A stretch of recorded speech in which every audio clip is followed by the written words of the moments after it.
Psychotechnologies Live! Welcome to the continuation of a double episode of Psychotechnologies Live. In the last episode, we went through the first 50 episodes of Psychotechnologies Live. This episode, we're going to go through the next 50. So this was the first time that Ellie and I had met. So actually, the last episode he was talking about his travels in America because he did some crazy trip. That seemed pretty cool. And then part of that crazy trip, some might say the best part, was when he met me and my wife and my son. And we all hung out and did cool stuff like Niagara Falls and got very wet. And we went twice. It was a crazy story. We met this guy and he was like really liked my son. And so he was like holding him and then they let us go again. Nice guy. Anyway, so so like part of our journey, some would say the main part of our journey is we went to Lilydale, which is like this crazy, crazy place. It's like psychics. So Okay, so this was episode 51, right? Yeah. So episode 51 is him telling about it. I guess probably I shouldn't spoil too much of it, but it was awesome. So we went there and it was like a psychic town, which was super cool. So like that was like my first time being in like a place, like a psychotechnology dedicated place, I guess, that wasn't religious. It was like 100 houses, maybe 200 houses, and like more than half of them had psychics living in them, practicing it. So like it was just it felt a bit like ghosty, spooky. They had a psychic-based economy. Yeah, a lot of some might call it tourist-based economy, but the tourism pool was the psychics and the ghosts and stuff, and it like specific type of back to the 1800s. They got stories and museums. It's crazy. I definitely recommend checking it out. We stayed at a hotel that got raised, and like one of the ladies there heard a ghost, a horse ghost, which could have been me stomping around, but a ghost, who knows? Nobody knows. Just jump in. I'm just gonna keep going. You jump in when you want. Peristalsis. Weird. Huh? Lilydale was weird but cool. It was like I had dreams of like wandering down the streets and being surrounded by wizards, and that wasn't really how it was. There was a little bit, but it wasn't like it was very low key for what I was expecting. I think we were kind of like in the off season somehow. I didn't realize you had to book everything, so we just kind of showed up in Lilydale and then found out that we were there on the wrong days. Which was we did psychic reading, I remember. Oh yeah, how good it was. We taught Danielle how to do the tarot.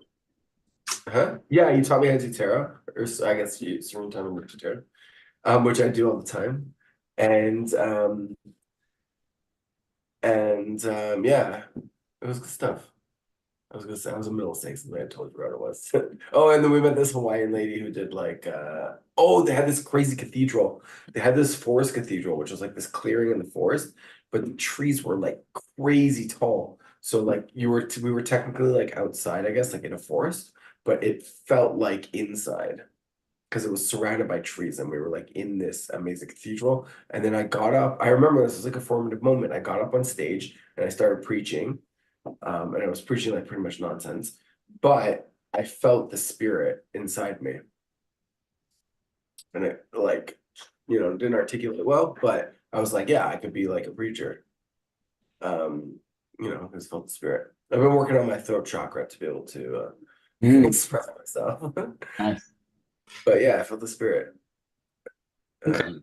So tell me about episode 50. I think it's in the church. Tell me about episode 52, the peristalsis. Episode 52 was an awesome episode as well. So that was the peristalsis, right? So, I want to like update actually now. So essentially what was happening is I was like having these like feelings of like peristalsis, like the whole world was like moving, kind of, but it was like peristalsis is the movement, like what your stomach does to push food along. So it's like smooth muscle, contractions and relaxations, and it's designed to move things in a singular direction.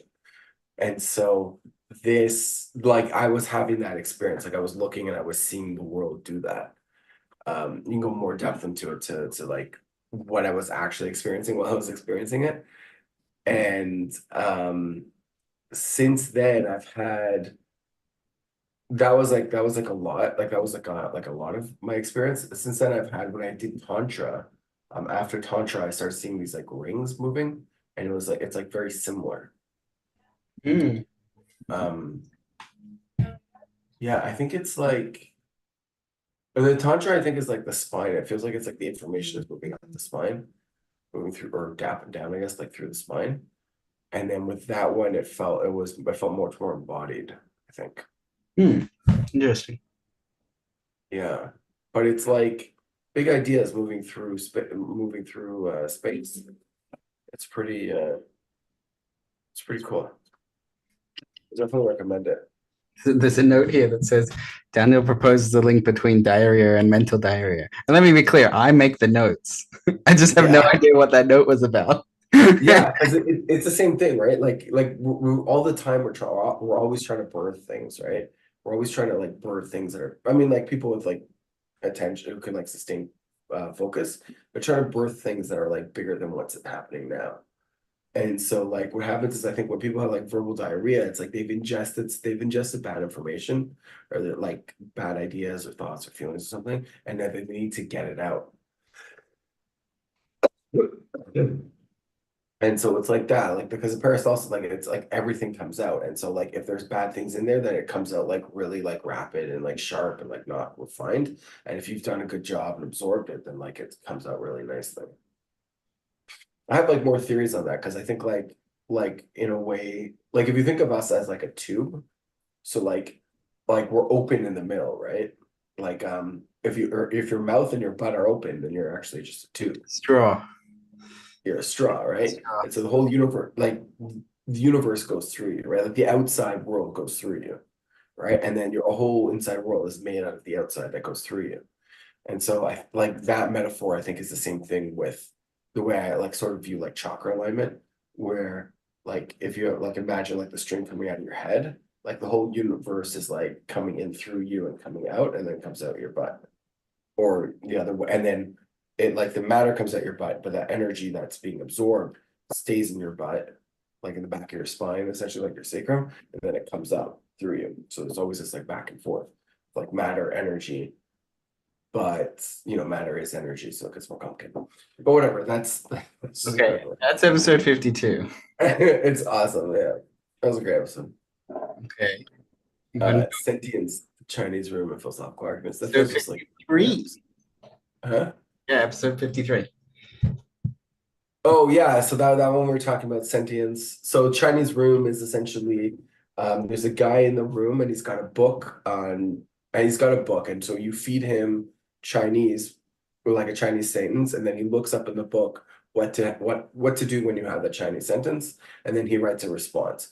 And then you get a response. So the room and the guy and the book all together they pass the Turing test, but individually none of them do. And so does that guy know Chinese? Does the room know Chinese? Does the book know Chinese? Like, right? Like obviously Chinese is known in some way, or is it? Right?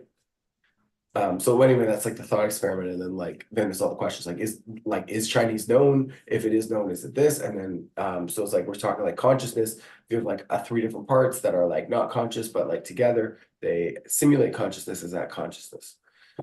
Um, I don't think I really care about the answer to that, but it doesn't seem relevant to anything. I mean, But it's like a famous philosophical thought we got a couple experiment. of primary metaphors in here, like the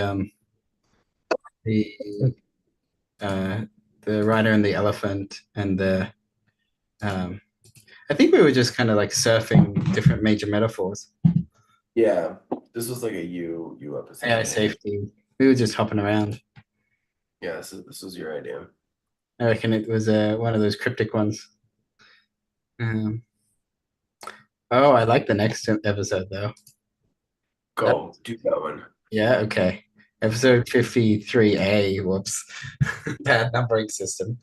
Uh, Yeah, counting is not a real psycho.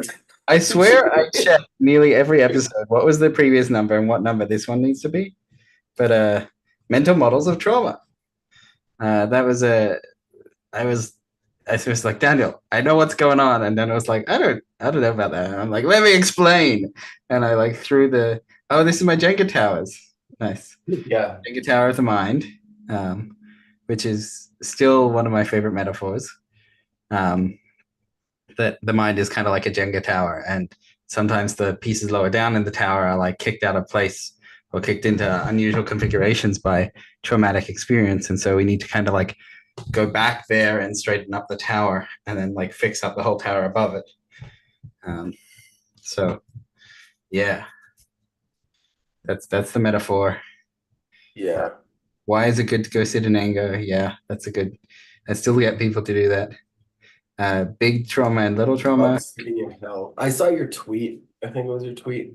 Yeah, Oh no, your email. You're like, how do I sit in hell more? yeah, yeah. That's a Trungpa thing.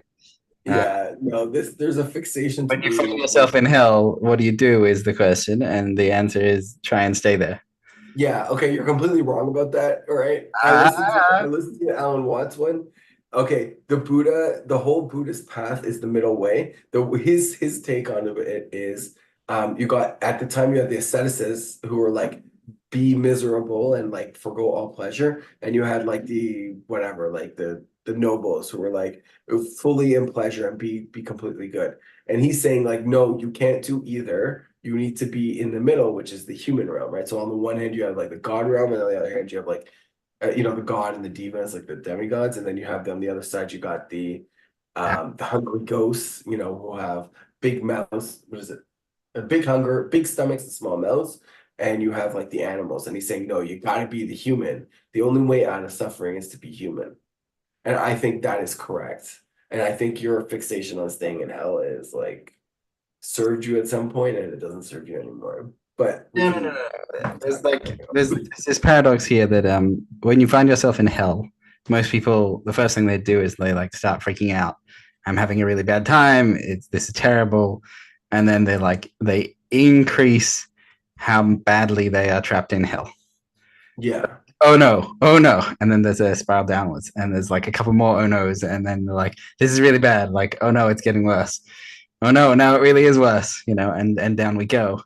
And so there's a major counter to that spiral of like desperately trying to get out of hell is to stop doing that and to just try and stay. And as you try and stay, you won't, basically, you can't. And different things will happen.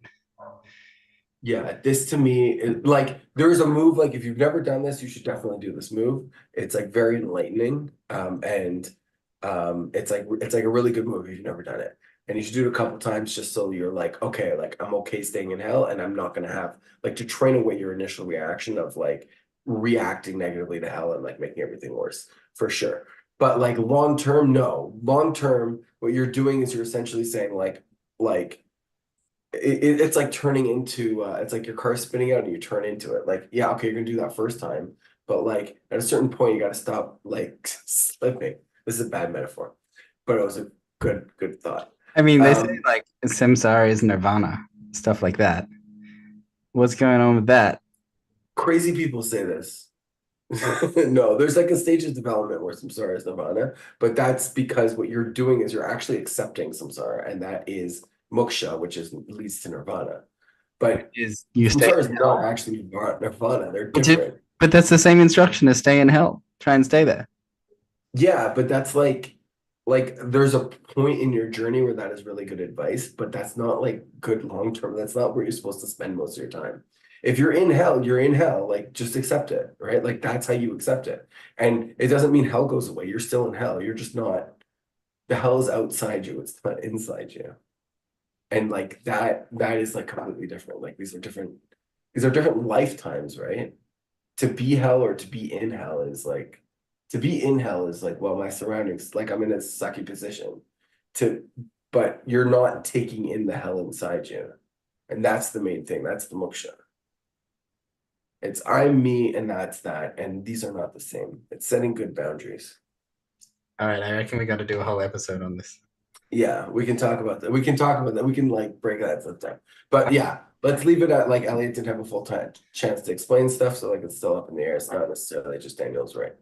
All Episode right. 54. Next one, internal chest stance with Malcolm Ocean. I think that was he was our most This famous is guest. one of our first. This is like we started a new style of like interviewing a lot of guests.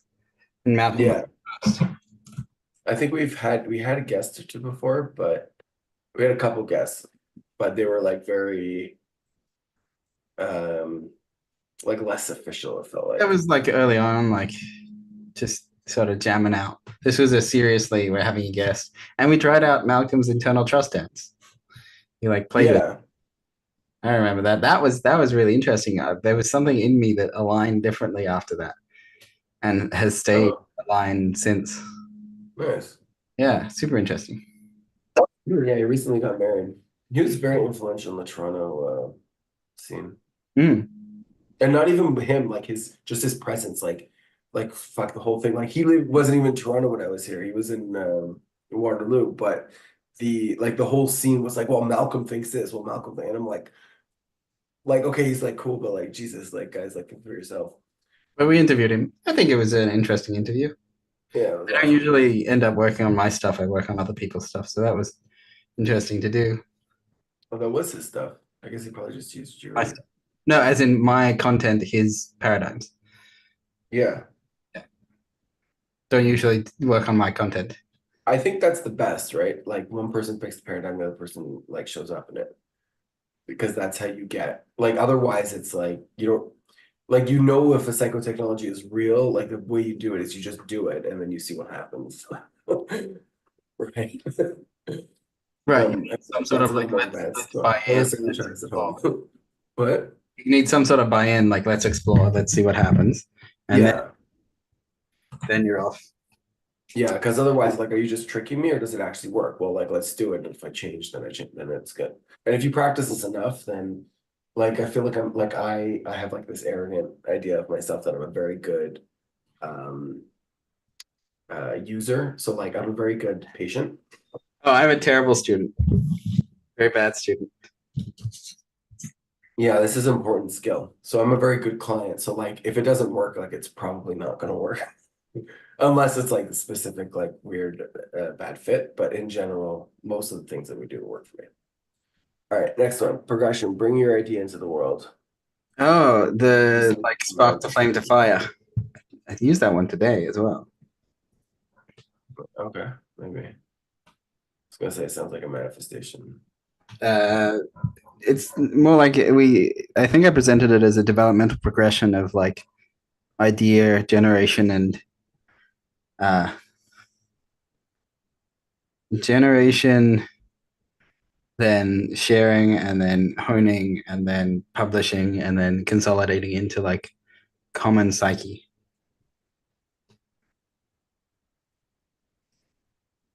Like at some point, a good idea becomes such common public knowledge that everyone just knows it, and it's not even interesting anymore.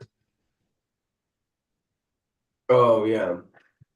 I guess like the water, like the whole water we swim in. Right.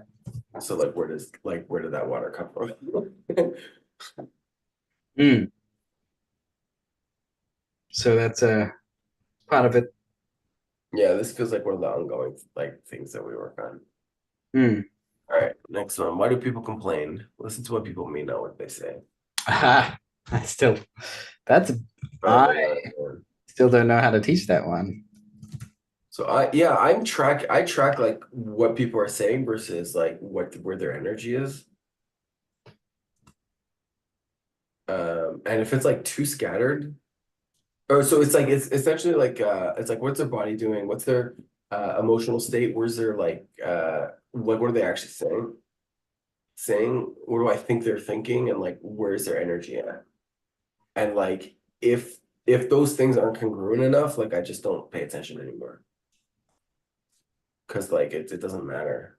Like I'm gonna get it wrong and if I pay attention, I'm like, I'm gonna get this wrong and I'm gonna think I'm right. So like I already don't know what's going on. So either I stop paying attention or I like try to do clarifying. But the idea is like if those things are not congruent, then you don't know what's going on. I just ignore what people say and listen to what they mean, which goes a very long way. And then occasionally, people really do mean to say something, the thing that is in the words rather than the thing that they mean. And they just don't know how to make the meaning that they're trying to make. But it's pretty uncommon. Yeah, I used to do that too, and I still do that a bunch, but um the the problem is that like my own meaning making process gets exapted. Like it gets taken over by them, and then I can't meaning make for myself because I'm like doing their side of that. And the other one, and then also like I my own biases show up and like my own perspective does. And it's hard for me to learn something new because I'm really just using them to think. Mm. Um, which it's not a good I don't do that anymore. Like sometimes like if I Well, it's have got a its limits. It's got a yeah, and useful like coaching and stuff is different, but to take perspective, and then it's got its limits. yeah, coaching is also different. Like when we're coaching facilitating is different because you're like that's like my job, right? Well, I'm like, well, I'm here as a in trying to get facilitator. into someone else's world, you need to get into someone else's world. Yeah. And like the job is to facilitate what's going on. Mm. So that's fine. All right, parenting theories. What the heck is parent effectiveness training? Oh yeah. Oh yeah, so yeah, parenting. That's the thing I still do. Yeah, I remember I read that book and like Did you? You I actually? read like I think like half of it as recordings of it Okay. on audio. Yeah, you told me to or something. Someone like convinced me to do it. I think maybe it was you. It might have been two people. I don't know if I told you. I've told you other books, but not. I don't think that one. Okay. You read it. I don't know. Someone convinced me to do it, so I did it. You read I it. found it like outdated actually after spending too much time in in these circles. But apparently it's like more historical value because like this is where a lot of the stuff comes from. Hmm. Yes, it was a big one in the 60s and 70s. Yeah. It's interesting because like it's interesting like a lot of the like paradigm shifting books are just like not real like are just kind of dumb to me because it's like well yeah you shifted the paradigm but now the paradigm's been shifted. This is the like we've already shifted the paradigm. Here we are in like the future where that's the new ground. Right. Like this is like this is the stuff I grew up with. So it's like and it doesn't mean like I had this when I was younger, when I was like a kid, or when I needed it. It's that like when I like actually grew up and like matured and like look at the world and trying to like get like these are the ideas that showed up. So it's like I guess the author just like kind of just wins. You know what I mean? Like you good job, like you changed the world. Good job. All right, next one. This is one of my favorites. The Uh, lightning run of the four jhanas. Dude, jhanas are awesome. Elliot invented a new way of accessing the jhanas, which are fantastic. And we went through explaining the jhanas, and I freaking love them. mhm. Jhanas are the best. Collective jhanas are the best, actually. Mm. I If kind you've of like never a done, if you cross. never like experienced jhanas in a group, it's freaking fantastic. It's kind of My next goal is to experience jhanas in a group where other people are also experiencing them as well. yeah. There's like a pointing out method that I really like, which comes from Dan Brown and his Tibetan pointing out style, which is particularly works particularly well with jhanas because jhanas are states. So the teacher will visit the state, the jhanic states, and then point out the qualities so that the student can sort of tune in and understand. And that really helps as well as the like jhanas on the breath, which is my own work of finding the jhanas in the moment to moment experience, just on the sensation phenomena. Anyway, that was lightning jhanas. We tried to run through it really quick. Yeah, I like that. Yeah, I definitely recommend that episode. Yeah, it's even got like cool cover Yeah. art. And then Oh, we were working on a meditation of that. it's got a lot of views. That's one of our most viewed videos. Yeah. Oh, and the art, by the way, it's supposed to represent four jhanas. So you got Yeah. you got joy, rapture. So you got the first one, like whatever. I don't even know how to describe it, but and then calm, contentment, whatever, equanimity, whatever. Yeah, it's good stuff. I consider, by the way, I consider the jhanas just like different. Like there's the whole there's like feelings and like emotional psychology sense, Mm. which are really like emotions, I guess.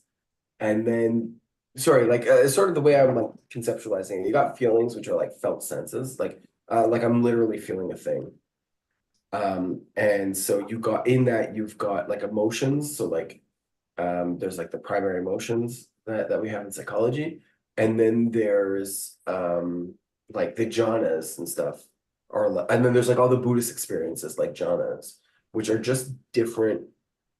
Like it feels like it's just like a different, like there's emotions and then there's Buddhist phenomenology and like they're Well, then, like a they're dimension of experience that can be tuned into. yeah, like they're just like for me it's like very, it makes a lot of sense that we could one day live in a world where this is like like jhanas are as common as feelings. Like that's how we just refer to things like, oh, I'm feeling jhana 1 now. Oh, I'm like having trouble getting jhana 2, right? Like we're saying like flow states, like people like the like essentially like this is like jhana 2 is essentially a flow state, and jhana 1 is like it's like you're filtering what's going into that flow state. And so you should like focus on something, like focus on what you're focusing on, you're filtering what's relevant. Eventually you start, and if you keep that concentration up, you eventually just move into flow state.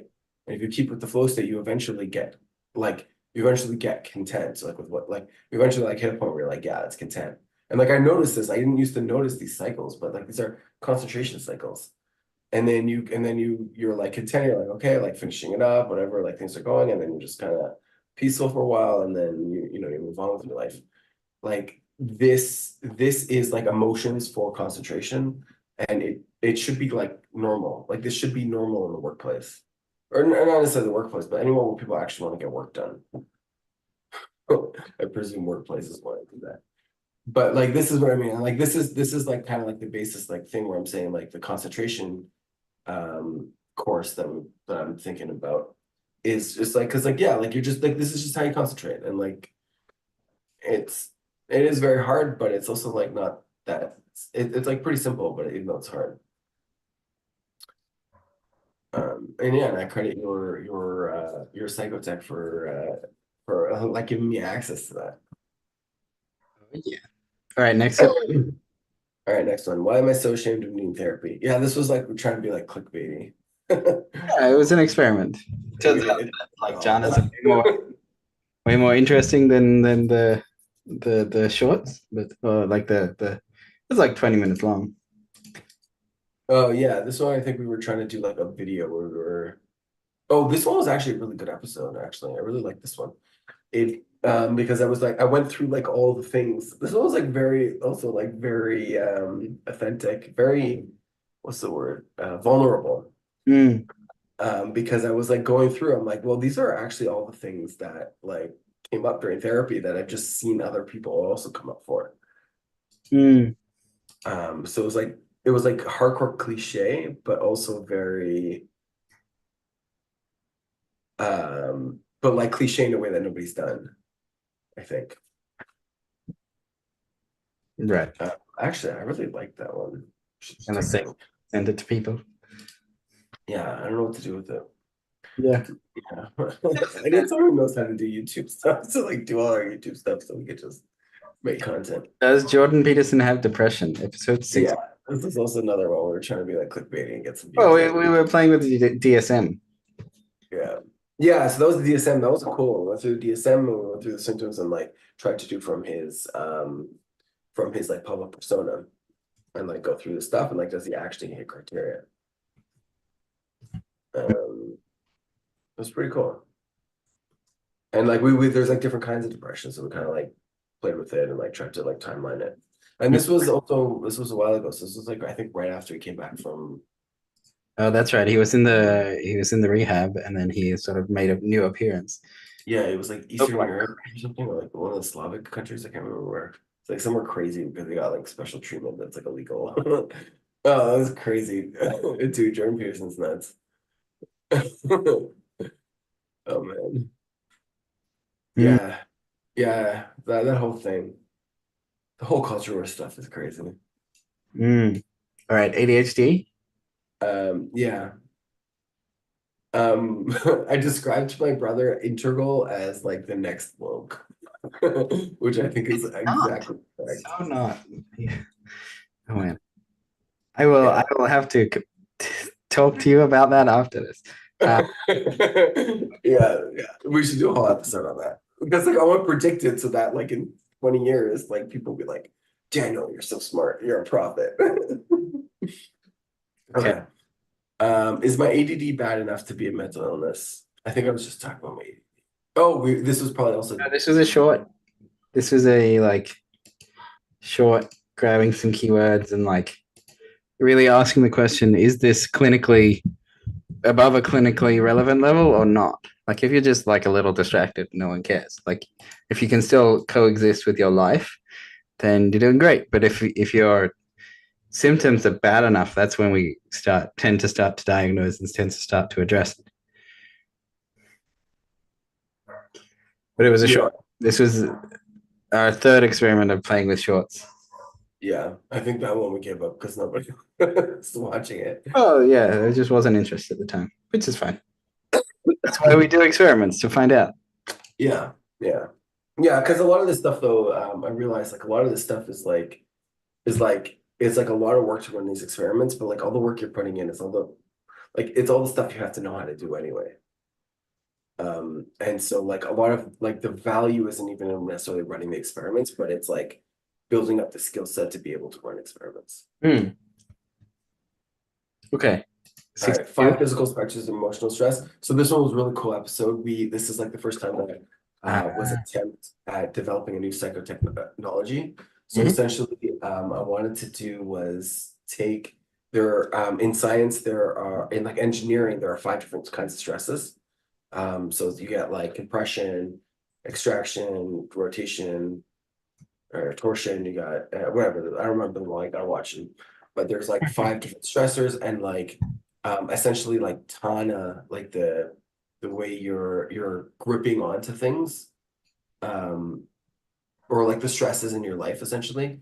Like you should be able to like in theory, there is some sort of correspondence to that where you would where depending on how you're grasping and depending on how the world's pulling, um, you should have access like they should correspond to those stresses. That was just like a theory. Mm. Um, Yeah, it's a short. It's 12 minutes long. It's pretty yeah, easy. it's a good idea. Sort of sits in the back of my mind.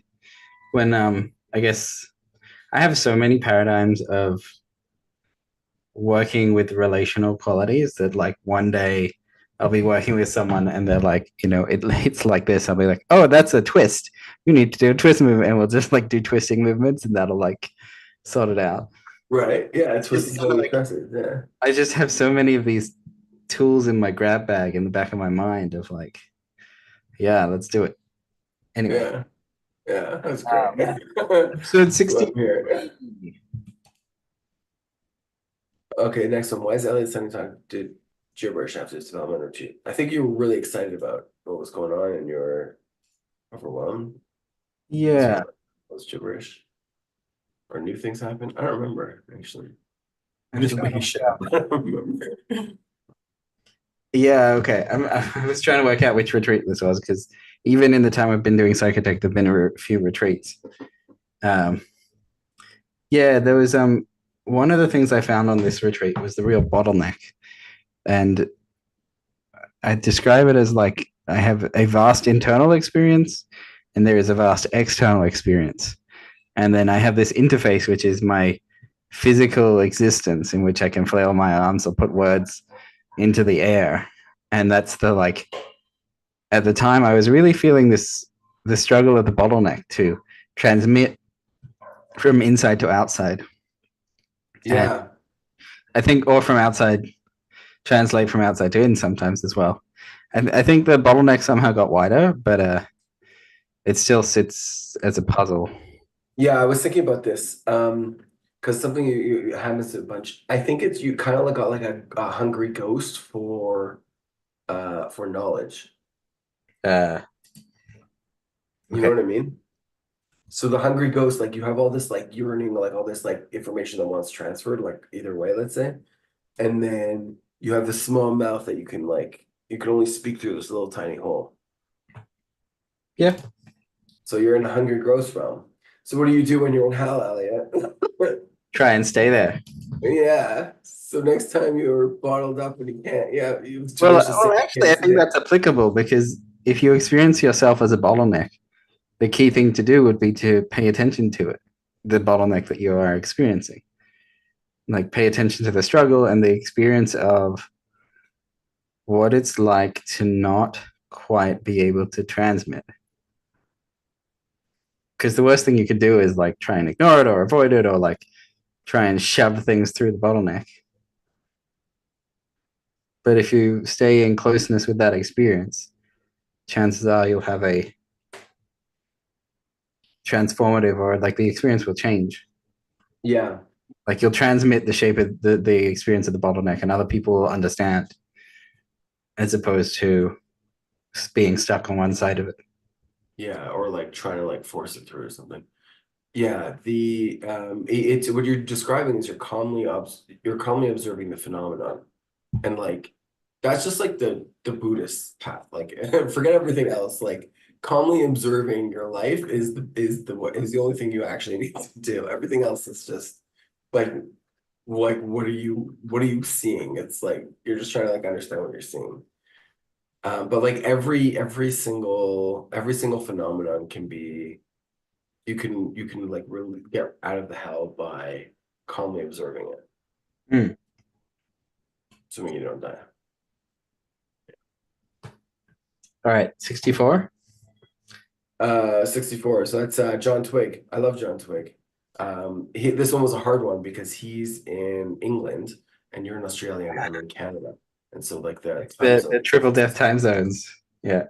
Yeah, so he's cool because so he has a history of like the guru that he followed. Was it Adida that he was? Yeah, I need that. Yeah. Yeah. So he kind of recounts his experiences of meeting the Adida people and getting the zap, the Shaktipat type experience accidentally, and like kind of attributing it to meeting them or being in touch with them. Yeah, that reminds me. I figured it out. Two things I figured out. I figured out what a guru is. A guru is, and this is according to Sadhguru, and I think this is correct. The guru, and I think Alan Watts also talks about this. The guru is not a teacher, or a leader. The guru is the person who embodies the psychotech, let's say, or embodies the Shakti, right? Like the energy. So if you're embodying it and you're and you're acting as a beacon of light for phenomena that are otherwise difficult to see, like you become the light. That's a guru. I And mean, that's the thing that you keep talking about all the time, where you're like, I'm like my life is the lesson. That's the path of the guru. that's a quote from Gandhi. My life is my lesson. Yeah. The other quote I was going to throw at you is a Ramdas quote, which is God, Guru, and self are one and the same. So that kind of stuff is a bit sketchy. Well, it's kind of one of the ways I think of it is that one of the qualities of the guru is to attune to uh, something in particular that might be hard to name, maybe like the true nature of reality, maybe like your deepest self, maybe like their deepest self.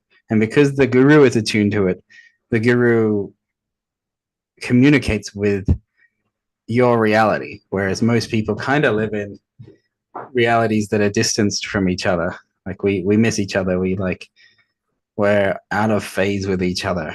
We don't fully get one another. But the gurus, at least in the anecdotal stories, the guru seems to get you Yeah. in a way that like many people describe never having been got before. And instead of like existing in a different world, the guru is actually in your world and sort of Yeah. you know that it's okay. The guru is in everyone's world because the guru is awakened. The guru is in actual reality. Yeah. And everybody's world has some amount of reality in it. Right. And then So if you're in reality, you're in everyone's world. right. You're also the most triggering because you remind everyone to wake up, among other. Yeah, because goes you're wrong. also in the realities that they don't want to be in. Right. So you kind of do that. So there's so I think like the basic thing is like to be like just like there's the underlying of the guru, which is just like be awakened, live in reality all the time, and then you eventually get used to it, and it's right. Like it's more being in the manageable. presence of the guru is really a training to, and the guru with either subtle or not so subtle nudges is like, hey, wake up. You're not in reality right now. And so as you You don't step, even have to do that. That's the thing, is like when you're in reality, you don't even actually have to pay attention to people that much. right. Like to waken them up, because it's the same way like my 2-year-old doesn't need to wake me up. He's just wake me up because like whatever he's doing is gonna wake me up. Mhm. And so the same thing with the guru, like you're just living your life. You're like you have to respond to the stimulus around you, right? Like so or not, or choose not to, and then like that happens, right? Like whatever you're doing, something's happening, Mhm. and it's like real. And so people, when real things go on, people just you just naturally start to pay attention. And Mm. so I think like a good guru tries to like kind of smooth those edges, but technically you don't have to still be a guru. Yeah. You just become a You triggering. don't necessarily want to hang out with the gurus that don't speak to you. Right. You don't know what's gonna happen. All right. Episode 65. Yes, this is Tim. He was on your retreat. Yeah. And he on future retreats as well. Nice. Yeah. Lots of, yeah, just kind of talking about his experience of retreat, of magic. Yeah. And Yeah. I mean, I liked it because it gives a different perspective, because you went on the retreat and you're like talking about it. I'm like, Elliot's like just like making shit up, or like what's going on. And so so like getting some like third party verification, like, oh no, there really is a retreat. Elliot's not just like making shit up to take a week off. yeah, I think that if you ever want to know what we do on retreats, you can listen to like him or the podcast of me talking about retreats, and they kind of hopefully give a little bit of an idea. Yeah. And Tim is like coming from a much more like normie background. So it's pretty cool. Hmm. He's like a software engineer or something. He's Like, retired. Yeah. yeah. Like Hmm. he lives kind of like a normal life. So that's no offense to him. Romeo Stevens. So this was like, I remember this episode was like, So this was like an upgrade because he's like even more famous than Malcolm. I think. I don't actually know. I just sort of assume this stuff. Romeo Stevens was awesome. So he's the guy that started the he's a wow. What? email listserv that we were on. That we met on. He's the reason why we met. Metaphysics Yeah. without borders. Yeah, and this was so cool because he's just like he was talking about like psychotech retreats. They didn't call it that, but call it something else. But essentially it's a psychotech retreat. And I remember being like so cool, like, oh my God, like how come I'm not invited to those and all this stuff. And then I'm like, oh, actually nobody's doing them, and you could kind of just do them if you wanted to, if you like had a bunch of people. And so we've been like doing vibe explorers, and it's like moving in that direction. My life is way too chaotic for me to even do anything about that or even go. So I haven't been pushing that, but it's gonna happen. I'm very excited. I feel like I'm starting to get like, Mm. yeah, like all these people like kind of like showing different paths, and like now I'm like years behind them, but like sort of following in those footsteps. Mm. What else did he do that was cool? Using core states to measure other people's core states. Oh yeah. That's one of mine. I don't know if I was telling him or he was telling me, but yeah, there's this Oh kind yeah, because I want to spam these guys and you don't want to. I don't know why. But yeah. Sorry, go on. I interrupted you. of there's an attunement skill of like how do you know when someone's angry? Well, usually you feel it too. And so if you are close to and in touch with your own emotions, you can sort of understand where other people are and what they're feeling as well. And that means you have like a skill of noticing, a skill of paying attention, and a skill of supporting other people in whatever they're in.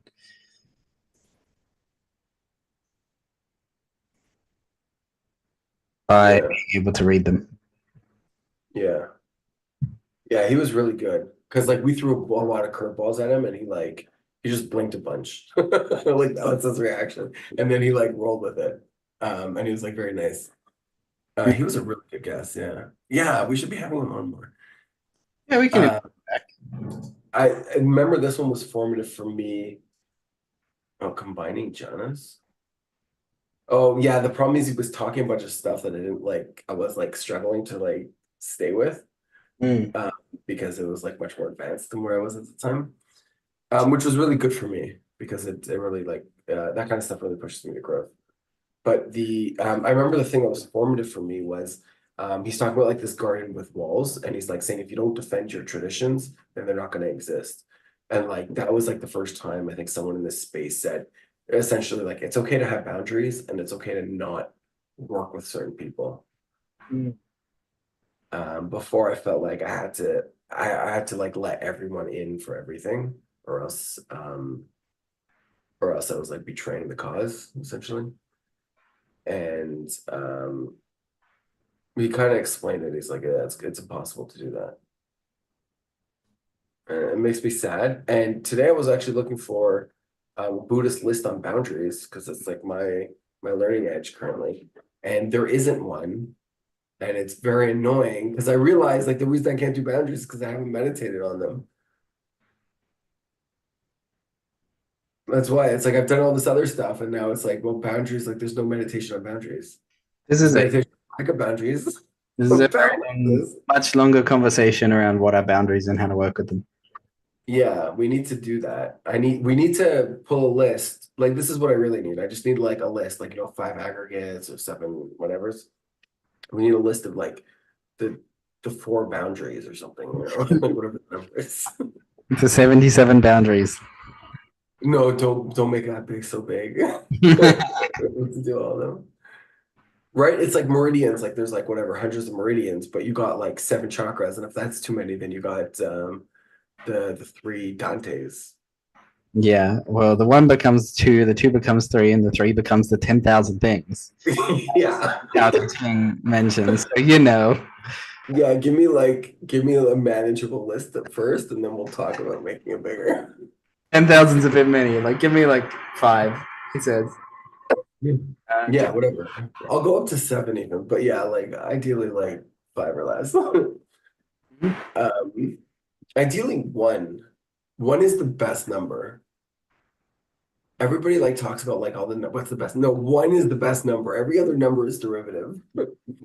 All right. Next, Layman Pascal. Oh my God, the Layman Pascal, like that shit sent me on like a whole crazy direction. Sent us? Me. So like Layman felt like the induction into like the liminal space. Like I didn't feel like I was part of the liminal space until um like Layman's whole journey, because he's done a bunch of stuff. So he's got his own shtick going on, which I definitely recommend checking out. But he's also got the um he kind of carried the torch for the liminal conference in Toronto, which never happened. But it doesn't even matter that it never happened because like a bunch of the people came together to try to do it, and like that like kind of like really did that was really important for the network weaving, for the network growth, and that kind of stuff. And they did it at Eric and Tasha's place. Um, I think I could see that online. Yeah. There's like these dinners there, and it's like there's like a whole bunch of stuff came out of that because they wound up like hosting space for facilitation for things to happen, and then like the network started weaving, and then when other stuff happened in the Toronto Memoration, like vibe explorers, some of the stuff like with me and Michael, maybe I should say his name, whatever.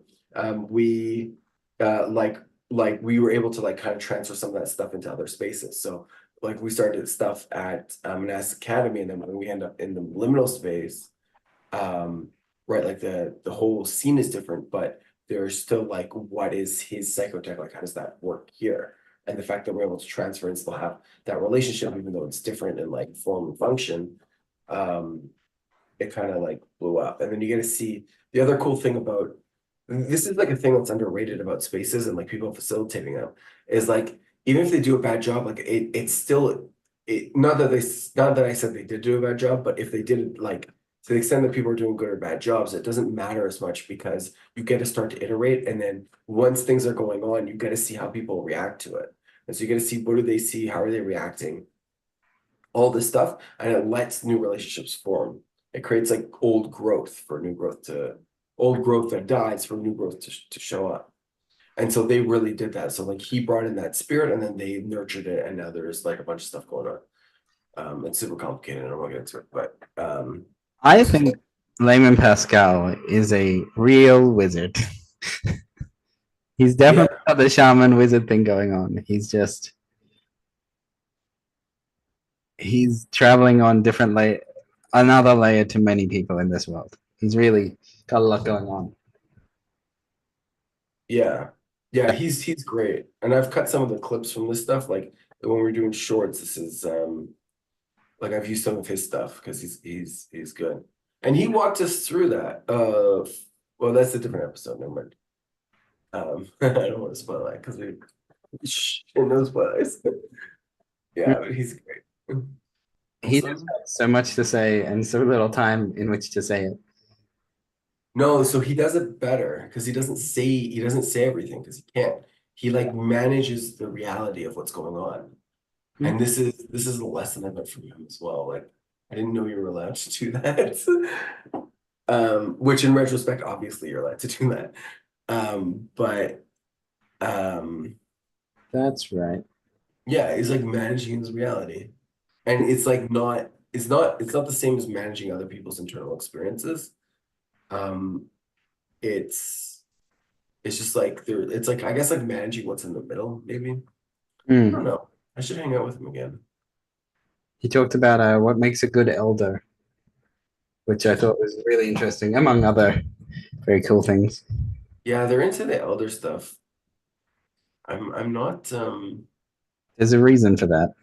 no, there's a reason for that, and there's real, but like it's not like the vibe. Like I'm not like in sync with the vibes, I would say. Sure, that's fine. Oh, All right. Energy management. So the fastest and power. 68, well, 67A. There's that numbering again. I don't know what this is, but I think generally like the energy management is like I love their energy management stuff. Why haven't we tried to do something with that? What? I don't know why. Yeah, we just talk about it, but we haven't like attempted like a basic outline of anything. We gotta go into the Buddhist stuff. I think there's energy stuff there. Whatever. I like our energy stuff because I like the way we talk about it. It's very like matter of fact. And like I think people can follow along even if they can't understand everything. And it's still helpful. This probably fits in the energy series, yes. Yeah. I really do like our energy stuff. It's in the energy work playlist, so there you go. Yeah. Then next one we got Caveat Magister. So he's like Oh my god. I am a fan of Caveat Magister. He is talking about wizards. He's a wizard. He's a psycho magician. He wrote a book, Turn Your Life into Art, and I read the book, and then I read his other books, and then I said, "Hey, I'd love to talk to you on Psychotechnologies Live," and he came along and talked a bit about his book and a bit about what he's done and a bit about Burning Man, and then he did some magic on us. He took us on like a little vision quest thing. Yeah, hypnotize us. Pretty magical. Oh, and Yeah. Demon Garden. Oh, I still talk to people about the Demon Garden ideas and the spectrum thing. Explain Demon Garden for the listeners. Okay. So the Demon Garden, there's a whole bunch of artists who've gone through and done this thing, and they have like picked a demon in their life, like procrastination, and they've created the demon of procrastination. So they've drawn a picture, they've uh, talked about the demon, they've talked to the demon, and like tried to connect to it, and sort of had this conversation with their demon, and they've like included in the demon garden, and then like 20-30 people have done that, and then you get to go visit the demon garden and like an art exhibit, and you get to see people's demons, and you get to hear about people's demons, and then at the end of the exhibit you are invited to add your own demon to the garden. You get to pick one of your own and describe it and draw it and put it in the garden like the rest of the demons. And so it's kind of like a living art participatory experience, which is pretty magical. Yeah, that sounds cool. That's like psychotechnology with like art, real life. Like that's cool. Like the Yeah. psychometric, it's like old school psychotechnology. He also confirmed a intuition I was having that so when people pick a demon, up one end is like unloved, right? And so up one end of the spectrum is this person doesn't love me. And then like further up the spectrum of intensity is like none of my friends love me. And then further it's like no one loves me. And then like all the way at the other end of the extreme end of the spectrum is like the universe doesn't love me. And when he was talking about demons, I asked him about this, and he explained that the universe doesn't love me in terms of psychotherapy or in terms of demons is so you can't even draw that.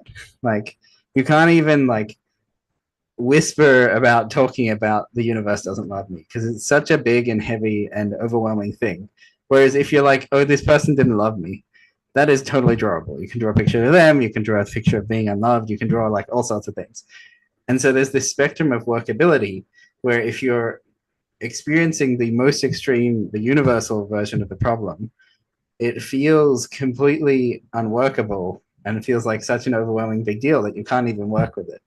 And so there's a usefulness to like trying to move down the spectrum into like a single instance of content of being unloved and then working on that experience and then scaling up to the bigger one in the like presumptions of reality.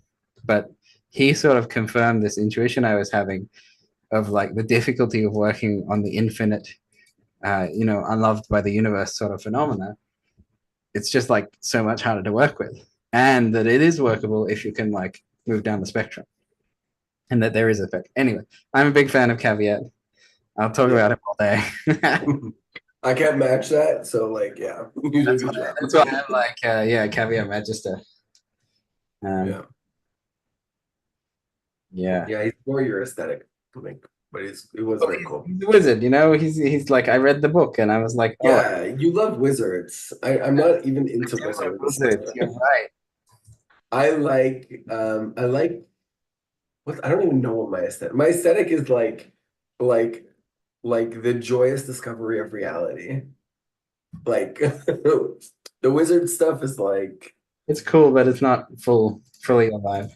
actually honestly I don't even like the wizard aesthetic because like I think what happens is like you get in touch with the magic and then you try to do stuff, but you should just be magic. Like don't do magic, just be magic. Well, right. And as a developmental process, it's totally fine. Mm. But like that's not the end goal. Good wizards hopefully invite you to be a wizard as well. That's not just them being Be a wizard. them inviting you to be magical with them. Be magic. Yeah, doing magic is a state developmental stage. Be magic is and then there's post magic. Yeah. All right. Episode 69. Yeah. Episode 69. We got Youssy on. I don't think we made a joke about the 69. No? Yeah, I don't. But yeah, this was a cool one because she's like a real therapist. She's a professional working trauma therapist. Yeah, and so like we were like playing around, and it was like I get intimidated by people with credentials, even though I hate credentials and think they're dumb. Uh, but because like they have like the legal backing, right? Yeah, Um, he's very good at what she does. yeah, I think credentials are dumb, not people with credentials. Yeah. Sorry, just to clarify. Mm. Um, That is a highly watched episode as well. yeah. I think the keyword trauma helps. It's Uh, very hot topic, yeah. but Or also, maybe like her fans watched as yeah, well. totally. Yeah, it was fun. Like she's all like quiet and nervous at the beginning, but then like she relaxed and like had fun. We had a really peak moment just near the end there.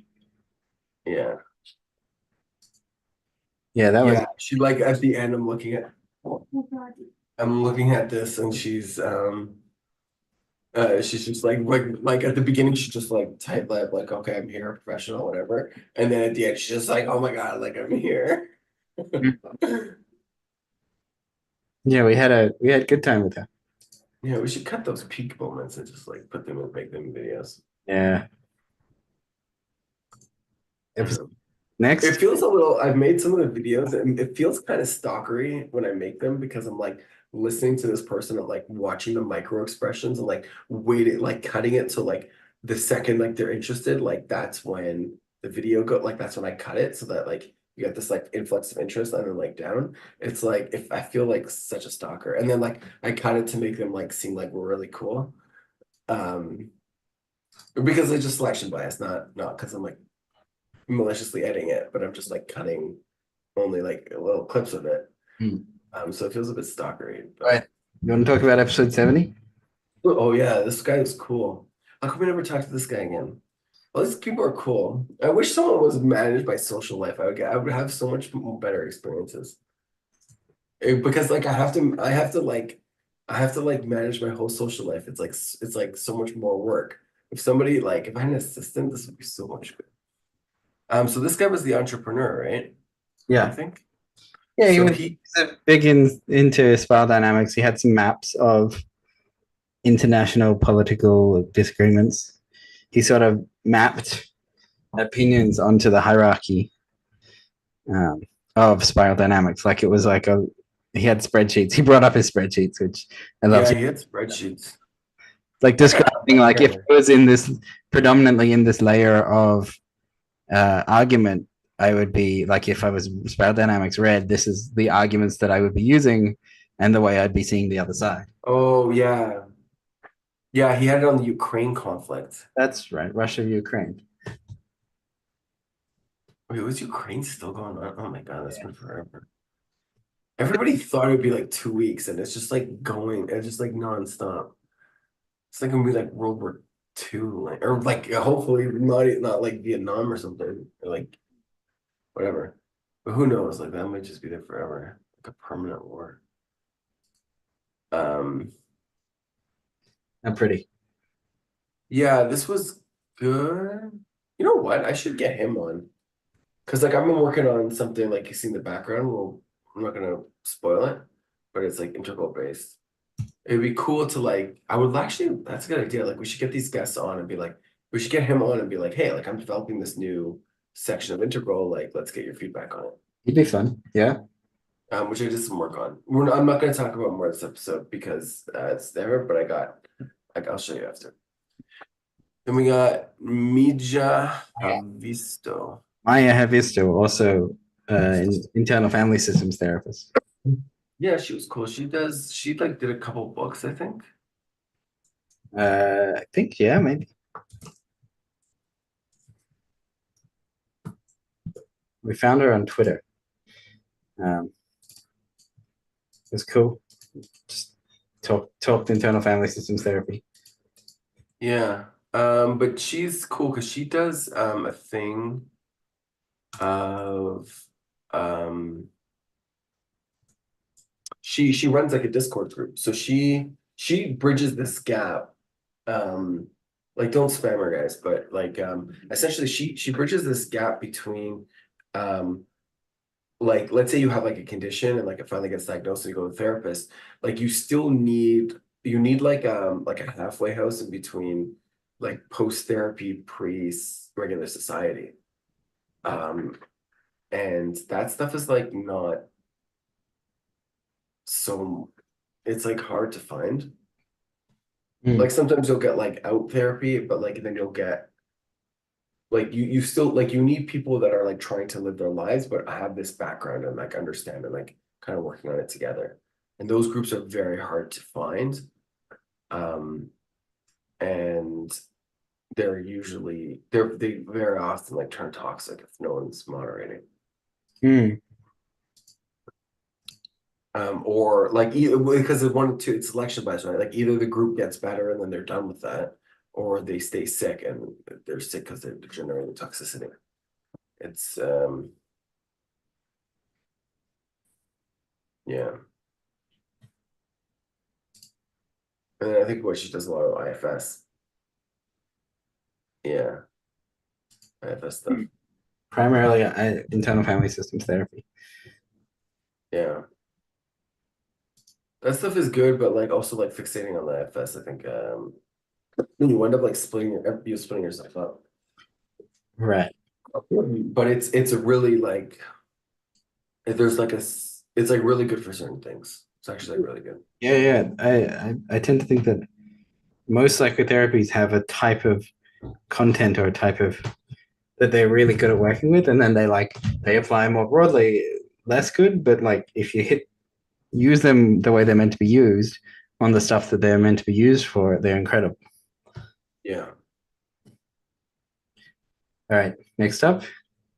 How to fix the metacrisis with psychotech. Oh my God, can I tell you about this episode? Yeah. I don't know if you know this. So this episode, I think like the week after or sometime after we did it, there was like a rationalist meetup, and someone did a presentation on the metacrisis, and I think they used our episode as like fodder for it. Nice. And then he like put me on the spot. He's like, "Okay, what do you think about the psychotech metacrisis?" I'm like, "Fuck, I should have answers to this." I don't really have answers. Because like everyone pretends the problem is in their space, everyone pretends like they know what's going on, but like they don't. And so like you kind of have to pretend a little bit or you're just not heard. Right. But like that's like online. Like in real life, I don't actually like to pretend I know what's going on. I don't. So like yeah, I just like kind of have to bullshit. Well, not bullshit, but I had to like come up with like some relevant. Usually what I do is I just come up with some relevant things and not try to actually answer the question of what is the solution to like the meta crisis. Like Jesus, like yeah, like that's a hard one. It's like what is the solution to the culture war? Like I don't know, like you know what? But that was good. I think we went through it pretty well. Yeah. Like, if you're in hell, stay there. Yeah. Also, we made a distinction. We made a distinction between meta crisis and main crisis. This hell thing is like coming back. Like the more you do it, it's like generating its own hell. Like that we're all now trapped in. Yeah. I'm gonna do one more resistance to it, and then the next one we're just going in. You do it like two more. You got one freebie, and then one more after that. We're like, no, this is the hell, and everyone has to be here with us because this is what Elliot wants. I mean, this is paradox. He's the only one that wants to be here. Everyone else wants to leave. Elliot wants to stay. That's why he's in charge. I'm not stuck in here with you. You're stuck in here with me. Yeah, that's what I mean. Like at a certain point, I'm like, you know what? Fuck it. Let's do this. Let's go to hell. Let's go. You think you're here with me? I'm here with you. We're gonna fight until we decide we don't want to fight, and then we're gonna try to get out. Okay. That's meta crisis. Yeah, so we made a distinction, or I guess I made a distinction between meta crisis and meaning crisis. So meaning crisis is like we suck at meaning making because like we've killed all the institutions that did that in the past, which I'm now starting to think like it's probably cyclical in nature, and like the world's falling apart and like gonna get destroyed and we're all gonna get apocalypsed. But like it's kind of like always like that. So, like take a chill pill. That's like my current take. Like either like yeah, whatever. And then so made that distinction. So then the meta crisis is like is like the crisis of crises is that is like it's like there's all these crises in the world, and like when you wake up and you're like, dude, like this is like the fifth thing that's going to destroy us. Like, can someone else see what I'm seeing? Like that this just keeps happening, and like, can we just like take a breath and talk about it? Like then you're in a meta crisis. But this is not other people's definition. But this is my take on it. Yep. All right. Episode Uh, 73. yeah. Trinley. Ah. Yeah. Oh my God, this one. So Trinley, I want to talk about this guy. So he Maple. used to be known as Matt before he got indoctrinated into the monastic academy's religion, which is allegedly Buddhism. Whatever. We gotta get Soryu out one time. This is like my goal. Um, so he was actually one of the first people I worked on Psychotech with. He was developing something like IFS related, I think. Hmm. Like a course, and like he brought me on and like I did some work for him. Um, and it was pretty awesome. Like it was a really good learning experience. Hmm. I like practiced writing and practiced this. I was like, it was like good stuff. It's with him and someone else I can't name because he doesn't want his name on the internet. And Hmm. then, so like it goes like way back. Like he's like a good guy. And I practiced some of the stuff, and some of the stuff like got really intense. And then he like helped me and cared for me, like metaphorically, because we were online. Hmm. And it was really good.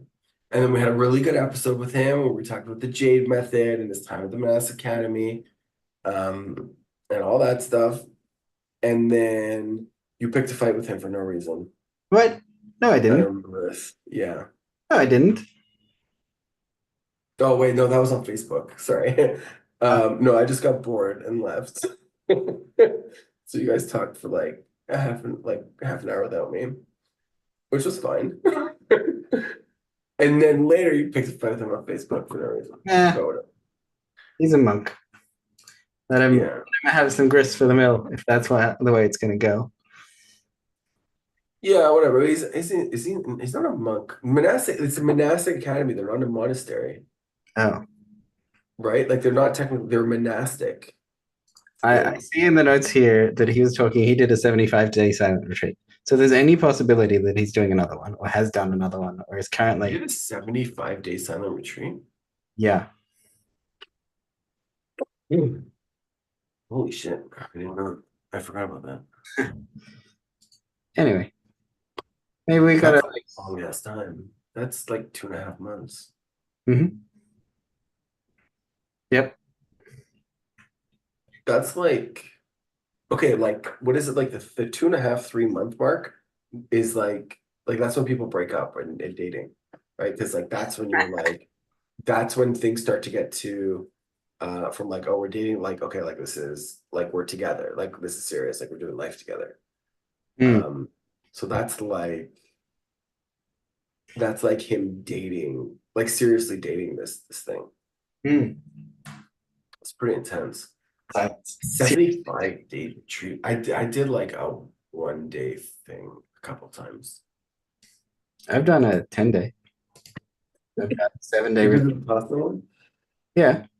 No, wait, I can take 10 days off.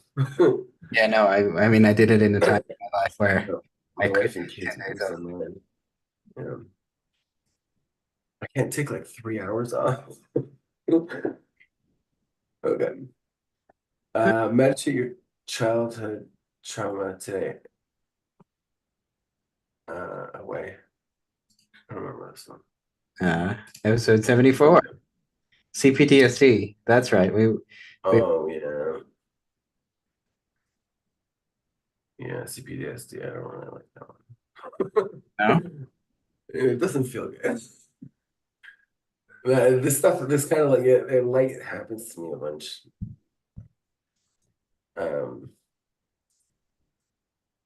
I think everyone's got like CPTSD to a certain extent, right? It's just like Well, everyone had a childhood, so everyone's got memories from childhood. Some good. everyone's stuck in a place they don't want to be sometimes, and like that grinds you down. Mm. I think that's CPTSD. Like you're stuck in a place you don't want to be, and then the reason why you don't want to be there just goes over and over and over again. and it's like not big enough to be like this is the problem. It's just like it's like death by 1,000 paper cuts. Mm. We have something called little T trauma and big T trauma. That sounds interesting. I say that's one of my things I say from time to time, that they're like, if you're in a car accident and it's traumatic, you kind of know that it happened. You know that the thing was bad and you know that it was like a big deal. And then like if you're bullied on the playground, like part of you is like, but that's not real trauma. It's like it's only playground trauma. And so it's kind of like it's still trauma, it's still traumatic, it's still stressful, but it's not the like obviously I nearly died in a car crash. It's just a different way of the thing sucked. But it's also for myself, for a lot of people, I was like, my life was all right. Nothing like really big T trauma happened.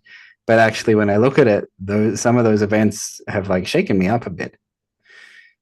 Those little T trauma were like still life defining and still significant to consider, like, how do I relate to them and how do they shape my everyday process now, which is bad enough to need looking at and to be worthy of addressing and improving relationship to those memories. So yeah, little T trauma, still a big deal, still worth caring about. Yeah, no, 100%. 100%. Energy comes through. All right, episode 75. AJ Bond. Oh yeah, that's a good one. I like. Yeah, AJ was a good one. Yeah, AJ was also intimidated by coming on. I think I threw him a curveball, but actually he did really well. Yeah. So his thing is like shame. He loves shame.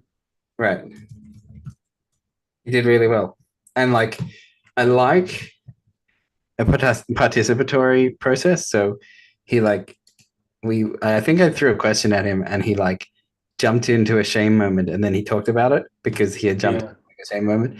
And I like that it was kind of like generative, demonstrative, participatory. Like I'm a big fan of AJ Bond. Yeah, me too.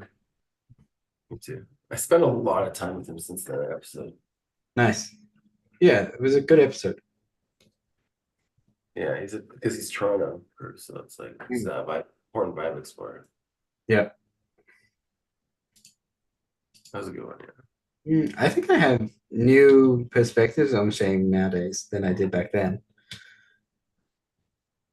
I sort of perceive shame as a energy and attention movement, which I think I knew before, but I wasn't seeing. Like it's like much more neutral than ever before. It's like how like I'm thirsty, I'm gonna go get a drink. It's kind of like a neutral movement. Like it's just what I do. There's like a bit of suffering in there because I have to go do the thing and whatever. But it's kind of like shame is a bit like that. Like there's just an energy movement. I'm not like taking damage from the fact that I feel shame, which I think is what slows a lot of people down who have shame, is that they're so busy taking damage about having shame that they can't address it. So now I feel it as more of an energy movement than ever before. Just like, oh, look away from that. That's bad. Or something, like some story about like, don't look at that. But it's just a movement. And like so much easier to counter when there isn't like extra layered on top because of how shameful shame is. Yeah, so that's a triple negative loop. I think it applies to pretty much all this stuff. Yeah. It's like you feel bad about feeling bad, and then you feel bad about feeling bad. To make me make another reference to like Journey into Hell. Right. So what you're trying to do there is like you're trying to like you're like whatever, one of these, I don't know which layer it is, but like this layer is fine. Right. But again, you're just creating counteraction. You're not letting the stuff unwind. Like it's fine as a psychotech, it's just this is your slip up. And this is the thing. So next time you're bringing hell, I'm gonna call you out on avoiding hell and be like, no, be in the real hell. Stop trying to lie. You want to go to hell? You do this again, and I will bring you into hell. I'm the one that keeps saying, let's go to hell. You're the one that doesn't want to go to hell. Yeah, because your energy and your words are different. Because if you want to be in hell, you would be in hell. Because you're already there. You just need to accept it. You don't need to go to hell. You're already in hell. You just need to like let it come through. All But right. you do that again, and we're going to, like we're gonna play with that. You can We blame will go to hell. straight in the car going right home from Disneyland, I tell you. Right now. No. It's like you ask me this again, and we're gonna do it. It's not a punishment. Like the punishment is you get what you ask for. All right. Doesn't sound like much of punishment. All right, let's move on. Oh yeah, this was like psychotechnology for business, but then he never told us how to make money from it. Well, you want to ask him how to make money? We can talk to him about that. Yeah. So actually, I hosted a thing. So he did a thing. I'm not sure how much I want to talk about this. This is the problem. Like, there's a lot of stuff that's like personal, and I'm like, I'm always unclear on like how much of it is confidential, Mm. and like the levels of confidentiality too. Because like there's like we recorded it and like shared it with people. Did it happen in Let's just say the business side of things is yeah, he does stuff there. So it's like more developments, I guess. Cool. Yeah, man. Internet, like there's all these layers of publicness. You know what I mean? Mm. But yeah, Narayan's a good guy if you want like business stuff. Like he's like very like he's got like the corporate thing down, Mm. which is something I'm terrible at. Um, so it's like really cool. Yeah, he kind of got me into whiteboards. Oh, my. Oh man, we've actually like, holy crap, we've talked to a lot of guests. Yeah, I guess they're awesome. We've had good guests too. Yeah. I'm like, these guys are great. I don't think we've ever had a bad guest. We've had like less interesting ones. We but, also had like, guests that like warmed up by the end of it. Like they started out cool and they ended up like having better stuff. yeah, we've had guests that like made us work hard to get something interesting. Mm. Yeah. And yeah, like his stuff is like really good, like corporate, like he's like, yeah. If you're looking for like more professional stuff, like we do like very like real, like keeping it real. Mm. Very good at like keeping it professional. All right, next, Andre Gomez. Andre Gomez was freaking awesome, and then his internet cut out, and I was like so pissed. Yeah. His I'm stuff is still amazing. gutted about that. He's a fascinating man with so many remarkable takes. He's from the Qualia Research Institute and has Yeah, like incredible theories about applying mathematics to conscious experience and like measuring yeah, positivity of positive states. yeah, the valences and stuff. Mm. Symmetry theory. Yeah, so we're just doing valences. Oh, the mirror. This was a good one because like something that happened is I kept getting distracted by the mirror. So what happens is like your consciousness. So it's like Indra's pearls essentially, or Indra's or Just whatever the other one is. net web. Net, yeah, Indra's web, net, whatever.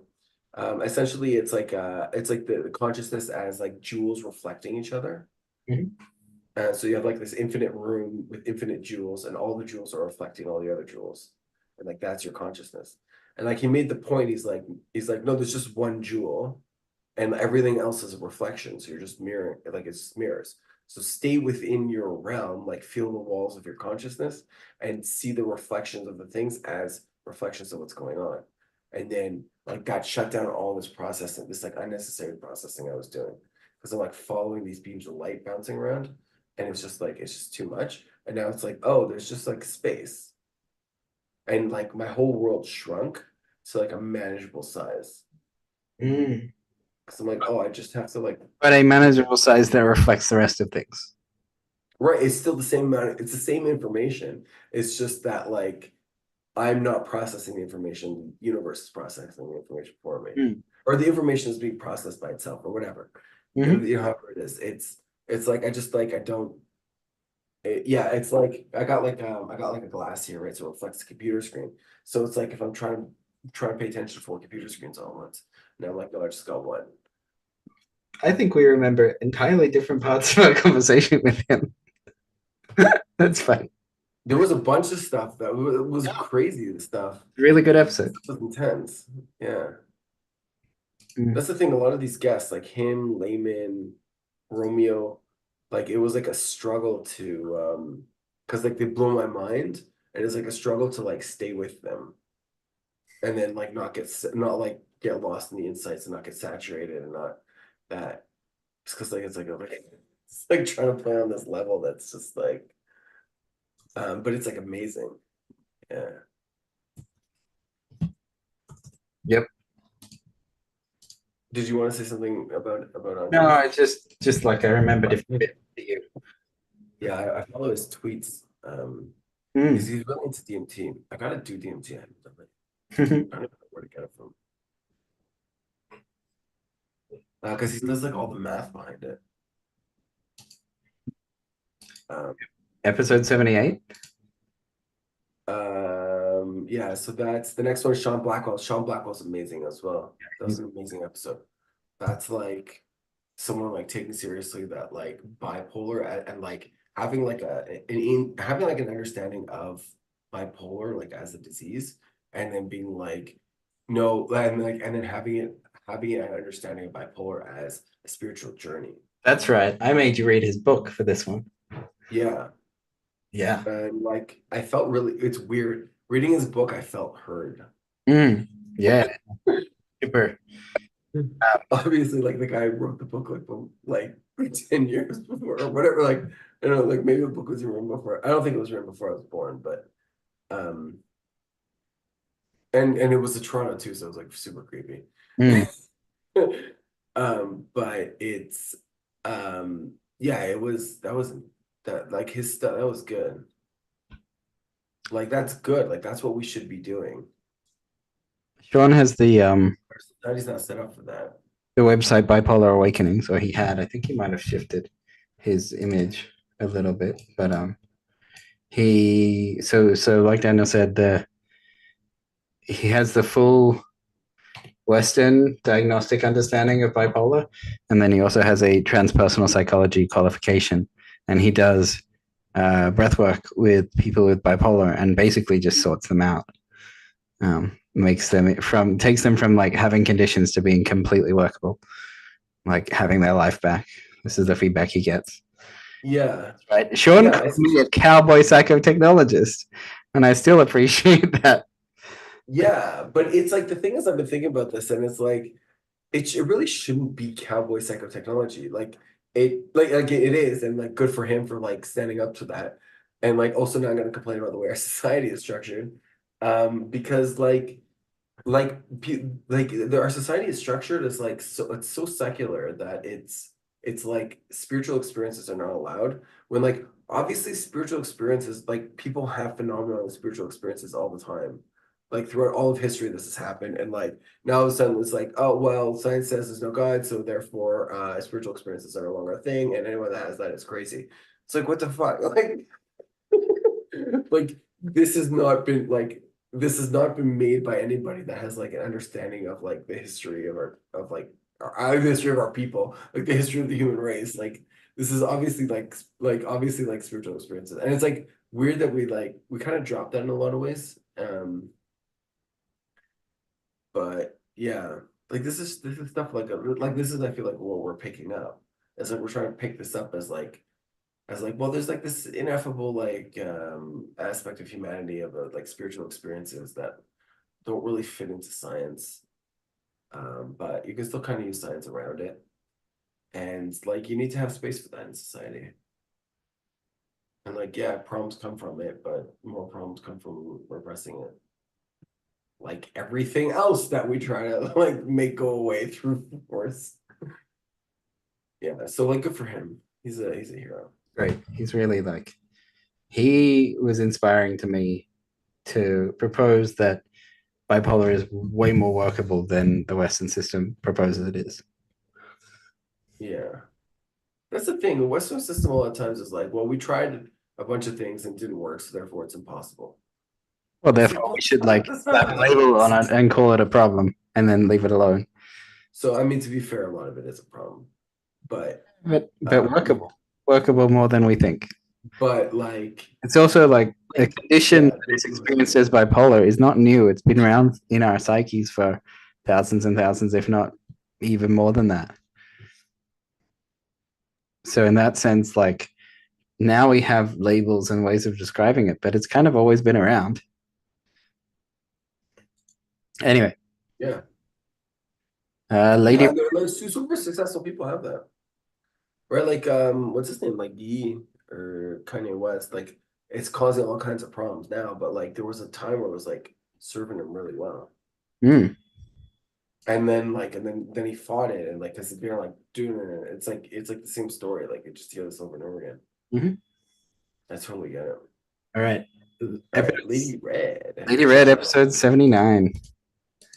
My God. We're We've on the done so Discord many mod. episodes. It's our second Discord mod that we had on. Mhm. I really don't want to be a Discord mod. I like reading articles. I've read some good articles on Discord mods. Yeah. So Lady Red is a meditator, can be found on Twitter, who is going through some phenomenal times at the moment. I'm still in contact with Lady Red and like seeing, like we talk about jhanas, and there's like big things are happening. Oh yeah, and this whole episode was about meditation and jhanas and um, hanging out with different meditation theory. Yeah. It's interesting. I just got a flash of like every time we have people on, they're all at like different levels and we have to like adjust to wherever they are. Hmm. Yep. And they're not only like different levels, but like different sections of reality. And like we always have to like, okay, like this section is like now we have to like face this way and like on this level in this way. Like there's just like so much stuff that we have to like get like really quick or else I can't do the interview on. Mm. I really like Later. It's cool. Like we're still in touch. There's Later. It has a meditation Discord server, and people talk there. I hang out there a little bit. Oh, nice. Yeah. I I think about hanging out on Discord servers and then I just forget to. Oh, it's just better than Reddit. You know, it's got some like social life to it than like passive. I need a like a social like I need a gaming Reddit. Like I need a social life where it's like internet people I can just drop in. Mm. That's why I have that, but then I forget to. Mm. Like I need a pickup social life. I don't have that. All my stuff has to be planned.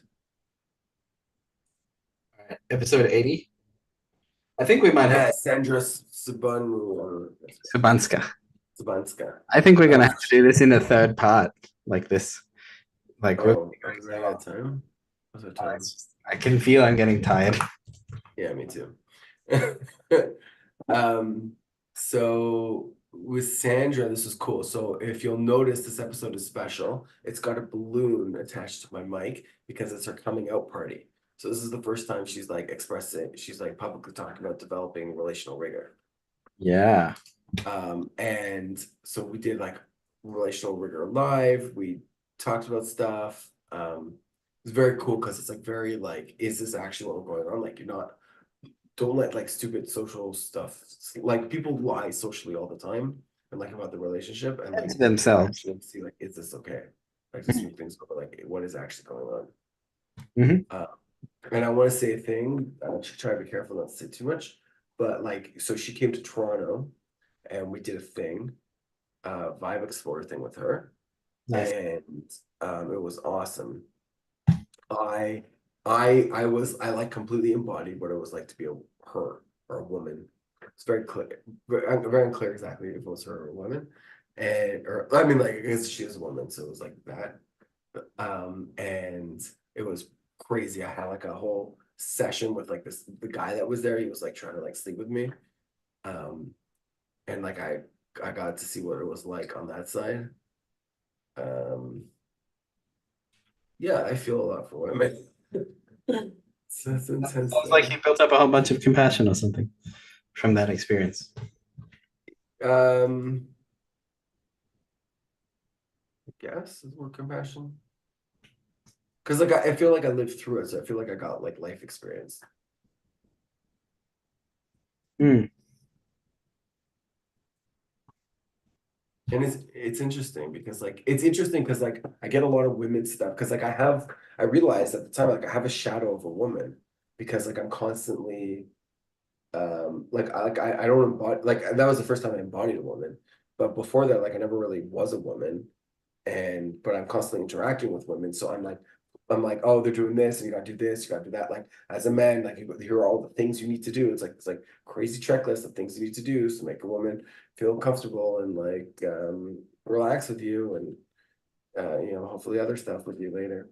And the and like to see why there's this like thing I built and like what the other shape is that has that interacting. Um, I felt like a beautiful butterfly. And the thing about beautiful butterflies is I've got these like huge wings that are really delicate. And so everybody likes them and everybody is attracted to them and like paying attention to them. But like they're very delicate and you like fuck up and like they could just get squished. And that's like kind of like women. Hmm. I don't know. Okay, so I should probably stop talking about it. But anyway, she came in, it was awesome. And then I overextended and it was the whole thing. But yeah, it was awesome. Relational agility with Carl Chu, I think it's pronounced, and James Carol, Baker. Carol Zhu and James Baker. So they were yeah, business coaching types. Yeah, so James Baker has been in my circles for a while, and then Carol, it's been just so that was cool. Yeah, they were building their consulting skills and they're working with people in business skills. Yeah, Hmm. yeah, it's good. That was I think that was our first double, right? yeah, we don't usually do a double guess. Yeah. We were gonna have a whole party, like when we at our 100 review, we were gonna have a whole party, invite everyone on. At when? At this point, at the 100 episodes, we could still do it. Invite all our previous guests to hang out together. Oh, that would be interesting. Yeah. Like all have a session where we invite all the guests that have been on, and like whoever wants to come can come. Yeah. That sounds like see, like okay, two things. Like either Really busy, and I don't know what we'd end up saying in it. either no one would come and we'd just be like super embarrassed, or like everyone would come and then it would just be like chaos. Well, it'll be very hard to find space to talk because there's all of these people that I want to listen to and all these interesting Yeah. things they might have to say. That's interesting idea. Mm. Because yeah, we gotta do something with our network. Mm. Because like I really like a lot of these people. I think I like everyone, but like some of these people I really like. Mm. And then we got Danielle Johnson. I love Danielle. Yep. She's running. I can say this. So she's running Limicon, I Hmm. think. And like she's the right person for this. Like she's passionate. Oh, her stuff is good. I cut up some of her stuff for some shorts. It's good. She's good. I like her. She's like blooming, it feels like she's not as confident in her stuff as she should be. And I feel like there's like she's really like she's gonna be one of those like world paradigm change shifters. Mm. Yeah, I've bumped into it. We met her in the Psychotech dojos. She kind of came and hung out with us, and Oh yeah, she was taking notes. I loved it. but she just loves being in the spaces. Like, good for her. Yeah. I got so proud because she was getting excited about something that was like so mundane. I'm like, I do this all the time. And she's like, "Oh, would you want to do this at LemmyCon?" I'm like, "Do what?" Like we didn't do anything. But yeah, she's good. Yeah, she's yeah, like she's like a true like I don't want to say true believer. Like she's a true believer and she's like truly like Well, she has a tr- unified theory. Yeah, I meant it as a person. Like she's actually like trying to like get shit done. And like there's a lot of people that talk about getting shit done, and she's like one of the people that actually try to get shit done. So it's cool. I think we All got right. Then we got Layman number two, to which keep. by the way, I totally thought Layman wore those glasses all the time. But he apparently he just he told me this at the thing. He's like, give yourself. There's always a chance. Like you always like do something to give yourself a second chance to make a first impression. So like he like does like one character and then he does another character, which is very shaman of him. He's like the shaman. Like he's like the reason like why I'm like in the shaman thing is because he's like the meta like he's like the meta modern shaman, which he didn't like that I called him that, even though I'm pretty sure that was his name. That's what he called himself. And and then yeah, it was like very inspirational. Like it's very like he's very path uh blazing. He's very yeah, I think that's the word, path blazing. Trailblazing. Trailblazing. Yeah, he's very trailblazing. Oh, that's great. Oh, this one was cool too. This was talking about Emerge, the conference. Yeah, so this was like part of the merge interviews. I think he was the first one, and like that set the tone for a bunch of other people to do it as well. But the Mm. thing that there's a bunch of things he did. So first off, like his backstory, like he grew up in the trees or something. It's like crazy. I still like don't like it feels like it's not real the way he says it, but like I'm pretty sure it is real. And then the other thing he did at this one was he actually brought us into the ledge, like into the life. I think here I was still more like picking patterns that I was already familiar with that I knew could go well. And like with him, it was like, no, Emerge is about what's now. So like it's very awakened. It's not in the karmic cycle. It's new. It's like it's a collective awakening, right? So it's like you're collectively exit you're collectively you're being together collectively outside the karmic cycle.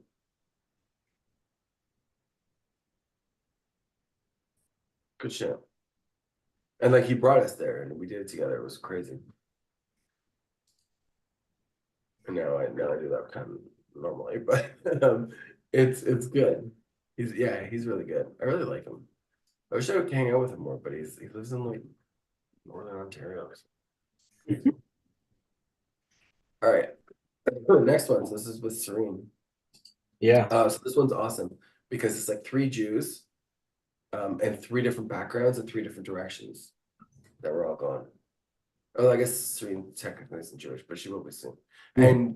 And they say that in the Jewish lore, someone who's Jewish, it's because their soul was at Mount Sinai receiving the Torah. So they were actually always Jewish. It's just the conversion process so it makes that socially known. Mm. Hmm. Yeah, this was Yeah, the Jewish narrative is pretty intense to me. I'm like really like leaning into my Jewishness, and like my kid, it loves the Jewish stuff. mm. He does like brachas, he does pray, he Mm. knows the names. He was singing Shabbat Shalom, hey. So we like listen to Jewish music.